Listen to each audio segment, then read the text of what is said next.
Hey guys, in today's episode of Smash in the Flesh, I'm going to be talking about combo DI. This is actually a redo of my previous video because there's a few mistakes in that. And so getting right into it, this is going to talk mostly about how to use DI to escape strings, but I'm going to talk about the basics of DI first. There are more advanced videos on this, such as Bengo's video and Ninjalink's video, which can go much more in depth into actual survival DI. But basically, in this game, DI is very simple. If you're sent horizontally, holding to the left or right essentially adds or subtracts knockback in that direction. So if I hit Falco with the forward smash and he holds to the left, you'll see he gets less knockback, as shown here. Now, same situation, Falco holds to the right, and he gets a little bit more knockback. He's at 0%, so it's not much of a difference. And even if he held down, you take less knockback, but not as much of a knockback reduction as holding to the left. And if he held up, he'd just take more knockback, period. And so, next is if you're being sent horizontally, for survival DI purposes, you essentially want to DI away from the source of knockback. So I'm trying to think of a good example. I think Zero Suit has a good example of this. But basically, if you were sent up by, say, something like a Mario up smash, and the knockback slightly sends you to the left, you don't want to hold to the left to live longer. But if you held to the right, you wouldn't live longer. If you held up, you'd die early, actually. If you held down, you wouldn't live longer. If you held to the left and down, you'd actually die at the same percent as holding down. So make sure to hold just to the left if you're sent directly upwards. And then there are weird things like Zero Suit's uppy, which actually you want to hold to the left and downwards, and that's because it sends you at a 45-degree angle, which will kill you off the top if you don't hold to left and downwards. Yeah, so that's survival DI in a nutshell, except there are more intricate videos on this, but I want to talk about instead is combo DI. So in this game, of course, when you get knocked into moves, you can DI, and so a lot of characters get optimal strings when you don't DI properly. So I'm going to show Falco, for example, without any DI. If I just do grab, down throw, up air, up air. If I knew how to do Zero Suit's combos, it might be a little better. Down throw, up air, and basically I could get up B there if I converted right. Now if Falco held away, in the same exact scenario. It's a little bit harder to confirm, but I can still get the same strings if I do it properly. Or similar strings. So one more time. Blah, blah.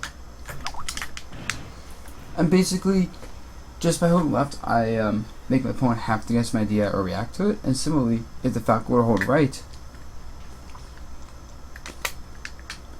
the knockback is extremely different. The combos are different. I have to react to that or just read that.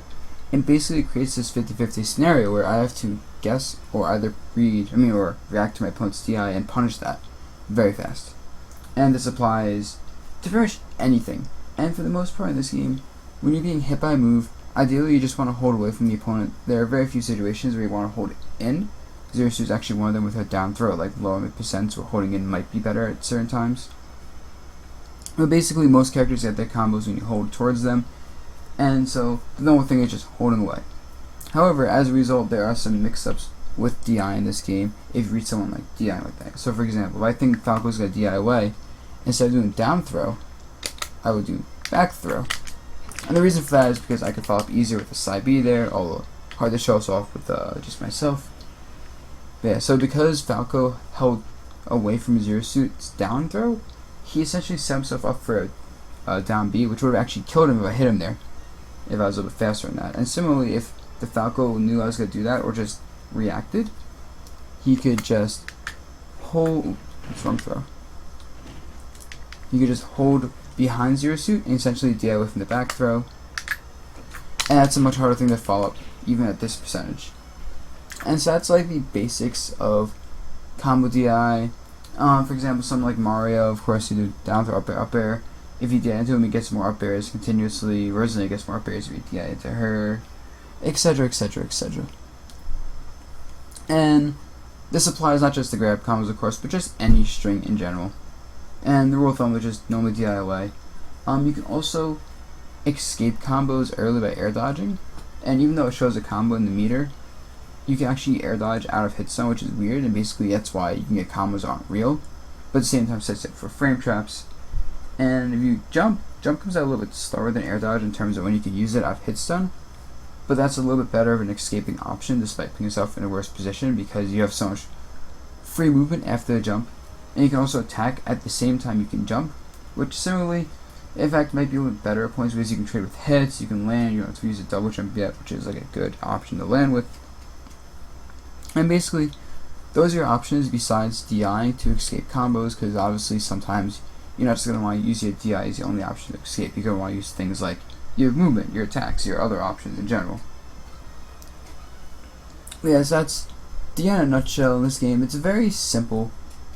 It's just like once you know it and you just memorize it, it's very much like you can kind of see what combos your opponent gets when you DI certain ways, what way you want to DI optimally then to avoid these combos, these follow-ups. Maybe there's a platform you don't want to get underneath the platform to DI in a weird direction just to avoid the platform and prevent your opponent from getting follow-ups. Zeus is actually a great example of this, where if you let her get underneath the platform with her up airs, she can land on the platform after an up air and just restart her up air string essentially and kill you off the top really easily. And so that's it for this video, guys. If you like this video, comment, subscribe, give me ideas for more videos below. I did redo this video, so hopefully it's better than the last one I made about this. And with that, I'll see you guys in my next video.